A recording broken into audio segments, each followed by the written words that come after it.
Hi, everyone. Thank you for joining us today. A live edition, New Hope Radio, coming your way from our semi-luxurious studio of New Hope Christian Church here in Swansea, Massachusetts. We're on 1590 WARV. If you're in town, if you're somewhere in the deepest part of the woods, WARV.net. And if you like Facebook, NewHopeCC.tv. Click Facebook. We are there and we are ready to go. So thank you for joining us today. We began a series yesterday. I call it The Fall and Rise of Joseph. And the series is really not just about Joseph, but it's about you and me. It's about how to get back. You know, we've probably all had times where we've fallen. How do you get up? How do you get back? It's about learning from your mistakes. And it teaches us that we don't have to be defeated by the mistakes that we've made. That's a good lesson in life, you know that? We don't have to be defeated by the mistakes that we've made. Last time we were together, which was yesterday, we noted that Joseph was the favorite son of his parents. And what happened with that? Man, that wasn't a good scene. That caused some real jealousy among his brothers. And he had two dreams, and he told them the dreams, that one day they would all bow down to him. That was basically the thrust of the dreams. And now maybe that would be true, but grace must always accompany truth. We saw that yesterday. That his brothers already hated him, and when he told them about the dreams, that one day they would all bow down to him, that just added gas to the fire. You ever do that? You ever say something and it just made matters worse? You know, maybe you're in a conflict with someone, an argument, a heated debate, maybe with your spouse, and you're ready to say something, and that little voice inside of you said, "Don't say it," and you said it anyway. And what happened? It's like gas on a fire. So here are some things we noted about Joseph yesterday. Number one, that he lacked discernment. What is discernment? The ability to size up a situation so you can say the right thing. That's discernment. Hope you have discernment. Number two, he lacked sensitivity. He didn't consider the impact of his words on his brothers and also on his parents. Remember, grace and truth must always travel together. And number three, we noted that he lacked maturity. His actions at that time proved that he wasn't yet ready for the promotion that God was going to give him. Oh yeah, God was going to raise him up, but he wasn't ready. He had a lot of life lessons that he yet had to learn. Today we're going to take the focus off of Joseph and put it more on his brothers. And you know what we're going to learn today? What happens when bitterness takes over? Let me tell you something. Bitterness is not your friend. It's not. Nothing good comes from being bitter. Okay? Now remember earlier Joseph went out to see his brothers. They were tending the flocks. And he came back and he told his father all the bad things that they were doing. Well, his father sent them back out again to see how his brothers were doing. And his father said to him, "Go and find out how your brothers and how the sheep are doing, and then come back and let me know." So he sent him from Hebron Valley, and Joseph was near Shechem. And wandering through the fields, a man asked, "What are you looking for?" And Joseph said, "Oh, I'm looking for my brothers. They're watching the sheep. Can you tell me where they are?" And the man said, "Oh, they're not here anymore. I overheard them say that they were going to Dothan." So Joseph left and he found his brothers and Dothan. But before he got there, they saw him coming out to him. And you know what they did, these brothers? Man, they made plans to kill him. This is family. Blended family. They didn't get along. So they made plans to kill him. Why? Because they were bitter. And what we're going to see today are the stages of bitterness. What happens when bitterness takes over? You know what happens? It begins with just sarcasm. When someone has a bitter heart, they become sarcastic. They said to one another, "Oh, look, here comes the heroes of those dreams," kind of mocking him. Another translation says, "Here comes the dreamer." So they were sarcastic because they were bitter. But you see, bitterness doesn't stop at sarcasm. It's not happy just being sarcastic. Now it starts to bring in evil thoughts. When you're bitter, you start to entertain evil thoughts. You take it to the next level. Here's what they said. "Now then, come and let us kill him and throw him into one of the pits, and we'll just say that a wild beast devoured him. And then let's see what becomes of his dreams." So we've got all these brothers and they're scheming to kill little Joseph. But you know what? Sometimes there's one person that feels things are going too far. If that person is ever you, don't be afraid to speak up. It says that Reuben, one of the brothers, he heard this. And he rescued him out of their hands. He says, "Oh man, don't take his life. Don't kill him." Reuben said to them, "Shed no blood. Hey, throw him into the pit. But don't kill him." Because Reuben had a plan. You know what the plan was? That he would come back later and he would rescue Joseph. But see, when there's a mob mentality, all these 10 other brothers, thankfully there's often one who sees the evil and tries to cut it off. And you might find yourself in a similar situation. Sometimes there are circumstances that we find ourselves in, and you know what? We have to make a stand against the evil thing. Granted, there may be consequences, but you still have to do the right thing. In this crazy world that we're living in, sometimes when you do the right thing, it does bring consequences. Say you're in a group of people and they're all gossiping about someone, running someone down. What do? You take a stand. You say, "Hey, it's not right." Let me tell you something. If you're listening to people gossip about someone when you're there, they're going to be gossiping about you when you're not there. Just kind of tuck that away in the back of your mind. Let's say your coworkers are disloyal to the company in some way. What do? You take a stand. You say, "Hey, that's not right." Maybe they're stealing merchandise.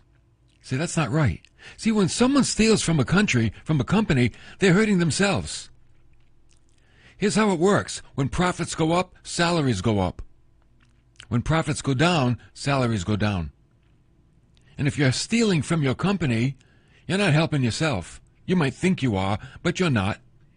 And if you see people stealing from the company, you confront them. You say, "That's not right." You make a stand.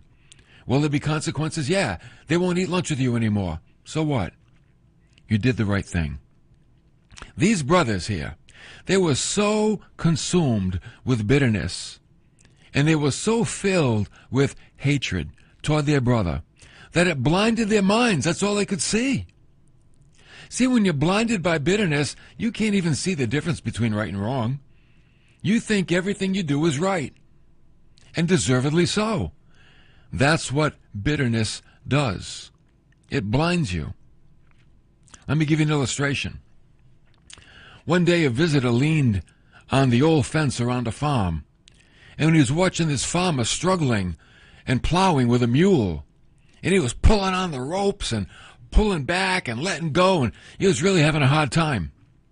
The visitor said to the farmer, "I don't mean to tell you how to do your business, how to plow, but you could save yourself a lot of work by saying to the mule, 'Giddy up,' or 'Ho!'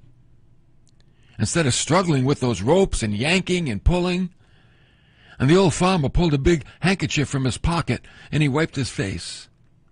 And he said to the visitor, I reckon you're right. But this animal kicked me 5 years ago, and I ain't spoken to him since. You know anybody like that? You know anybody that's been offended, and they're carrying that offense year after year after year after year? You know, sadly, that's pretty common, that even in families, people don't talk to each other because of bitterness. And you know what I think the problem is? I think the problem is people don't know how to discuss their problems. They don't know how to talk about misunderstandings. They don't know how to talk about hurts. So they just carry bitterness all their lives. And they have divided families and broken friendships and a lot of stress at work because people don't know how to fix it when the relationship has been fractured. And you know what? Maybe in the world, okay, but among Christians, among God's people, man, that should never happen. That should never happen. God gives us the resources on how to fix fractured relationships. Somebody said, if you want to be miserable, hate somebody. It's true. Misery doesn't make you happy. Hatred doesn't make you happy. It makes you ugly and miserable. Someone else said that love is blind to faults and hatred is blind to virtues. I'm like, whoa. When you love someone, you don't see all the faults, but when you hate them, you don't see anything good about them. But there's nothing good. That's what hatred does. It's blinding. So when bitterness takes over, number one, you become sarcastic. And then number two, that leads to thinking evil. Oh, it's not done yet. Then we have number three, action. And you know what the action is? You act on your bitterness. That's what the brothers did. When Joseph came to his brothers, they pulled off his fancy coat. Oh, yeah, man, they hated that coat. Why do they hate that coat? Because their dad gave it to Joseph. It was a fancy coat of many colors. And it was a sign that he was the favorite son. And every time he wore that coat, they were reminded he was the favorite son. And they were all second class. So that's the first thing they did, man. They grabbed that coat. Give me that coat. You're not wearing this thing anymore. And then they threw him into a well, a dry well. No water in it. They just, whoa, dumped him down the chute. And then you know what they did after that? You're not going to believe it. They went out to eat. They discarded their brother into a big pit in the ground, and then they all went out to eat. I'm not sure where. The Bible doesn't tell us.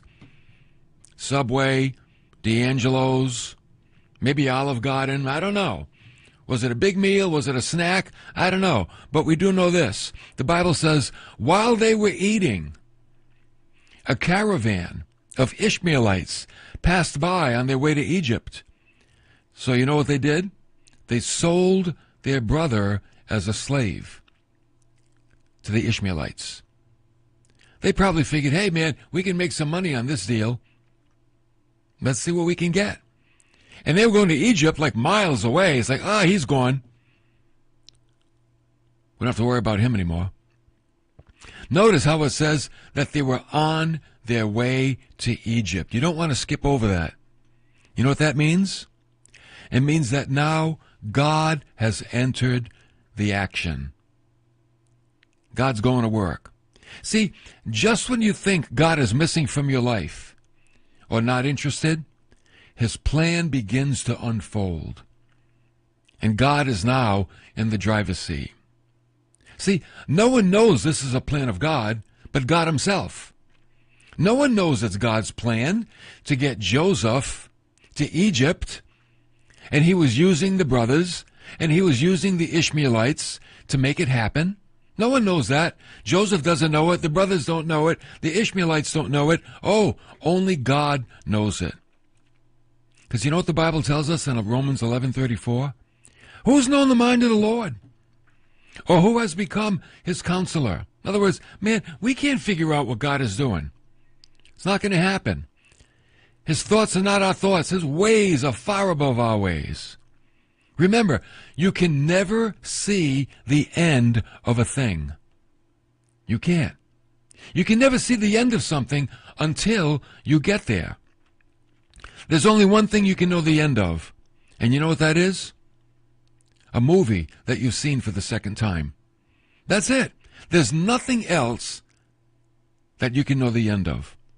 So God is not watching and wondering, what am I going to do here? This is really messing me up. No, God is watching and working. And when God sees things happening in your life, He's not watching and wondering. Remember, He's watching and working. He's working in your life. You may not feel it, you may not see it, but I'll tell you what, He's lining things up because He knows where He's going to bring you. And by the way, like Joseph and your life and my life, it might involve separation. It might involve a pit. It might involve being sold down the drain. You know, these weren't good things that were happening to Joseph, but God was using them. And when these things happen to you, just remember, God is with you through all of those things. God was always with Joseph, and He'll always be with you. Okay? You will not go through those things alone. Now, the fourth thing that happens when bitterness takes over. See, bitterness is not done. Oh, no. The fourth thing that happens is that the heart becomes hardened and now thinks nothing of hurting others. Now other people are dragged into the action. After Joseph was sold to the Ishmaelites on their way to Egypt, you know what the brothers did? They killed a goat. They dipped Joseph's coat of many colors into the blood, and they brought it to their father. And they told him that Joseph had been eaten by a wild animal. And here's all that's left: his bloody coat. Now, this is where the plan backfired. The brothers thought, you know, with Joseph out of the way, now maybe we'll become the object of our father's love. But on the contrary, Joseph mourned for Joseph a long time. And to show his sorrow, the Bible tells us, he tore his clothes and he wore sackcloth. Sackcloth is burlap. It's the opposite of silk. It's itchy and it's awful, because that's how they grieved in those days. They didn't want anything that would comfort them. And all of Jacob's children came to comfort him, but he refused to be comforted. See, they hurt their father. No, he said, I will go to my grave mourning for my son. So Jacob kept on grieving. See, nothing good comes from bitterness. Nothing. Meanwhile, the Ishmaelites sold Joseph in Egypt to a man named Potiphar.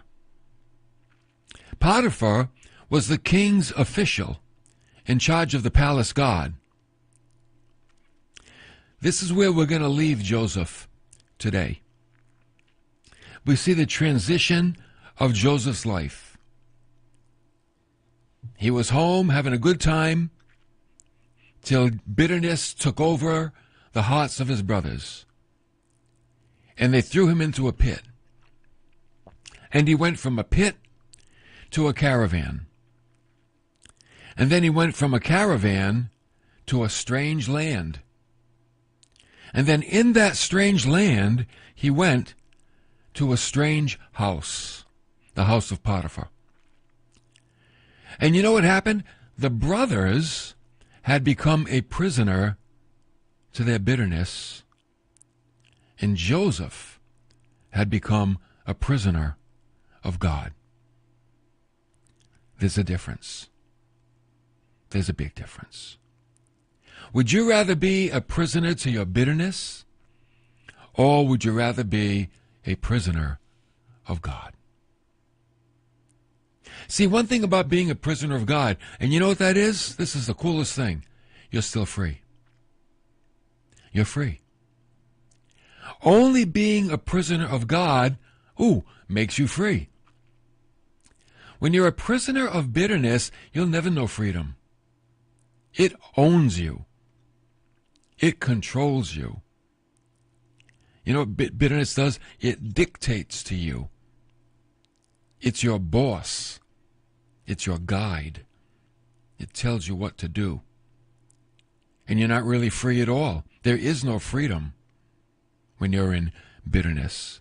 So, like Joseph, we can find ourselves in the very same place.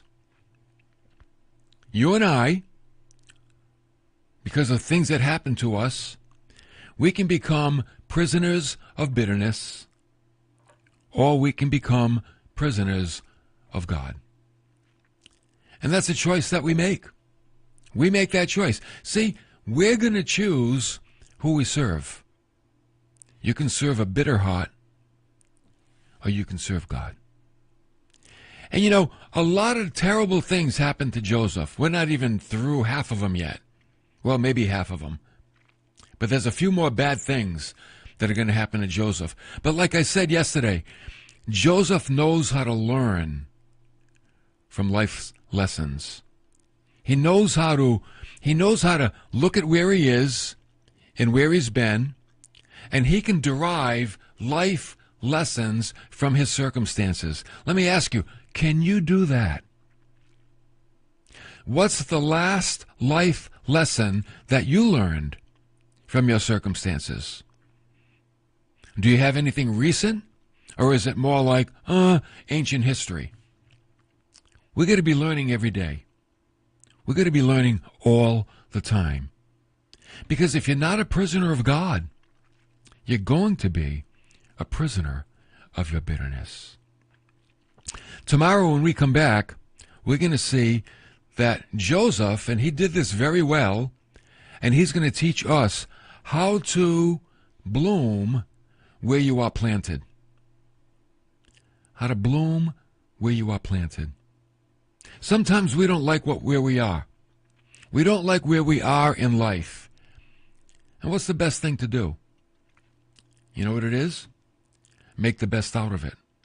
I really like this message, and I'm looking forward to being with you tomorrow, because I think it's something all of us can share. That we've all had times in our lives that, hey, we didn't like where we were. Like, I don't like this place. I don't like what's going on. I don't like what's happening to me. And then we try to find ways to escape. I got this little cat, and I let her out in the backyard. And you know what the first thing she does? The yard's all fenced in. She's always looking for a way to escape. You think she'd be satisfied being in the yard? No. She was up and down the fence, looking for a way to escape, instead of enjoying where she is.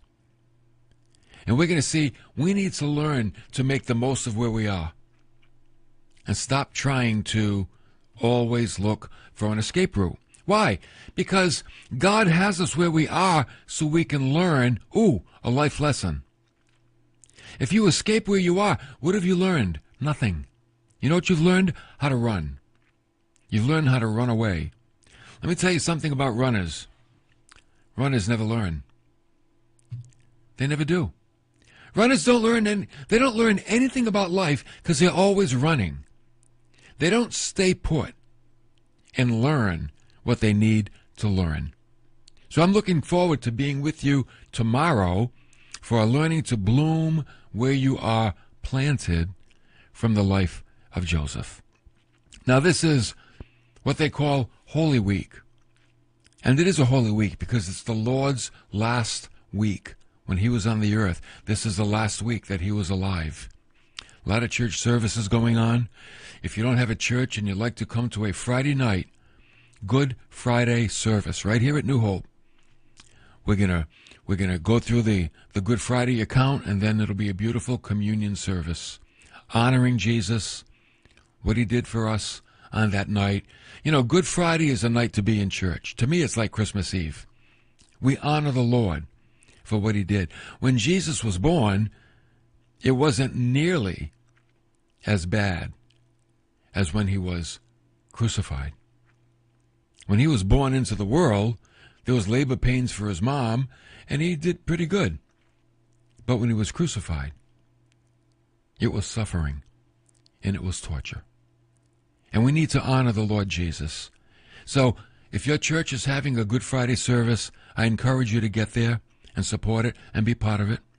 If you don't have a church and you'd like to come out, come on out, 7 o'clock Friday night, as we observe that holy time when Jesus was arrested, beaten, betrayed, crucified for all of our sins and the sins of the world. And then we celebrate Sunday morning with Resurrection Sunday, 9 and 11 a.m. right here at New Hope. We're going to learn, because of Christ, and only because of Christ, we can be forgiven. There's a forgiveness that God offers in the Lord Jesus that we can't get anywhere else. Nowhere else. It's only in Him. And if you have it, that's beautiful. If you don't, you got to learn how to get it, because it's going to be really, really important.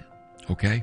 Hey, listen, I want to thank everybody for tuning in to New Hope Radio on 1590 WARV, on Facebook.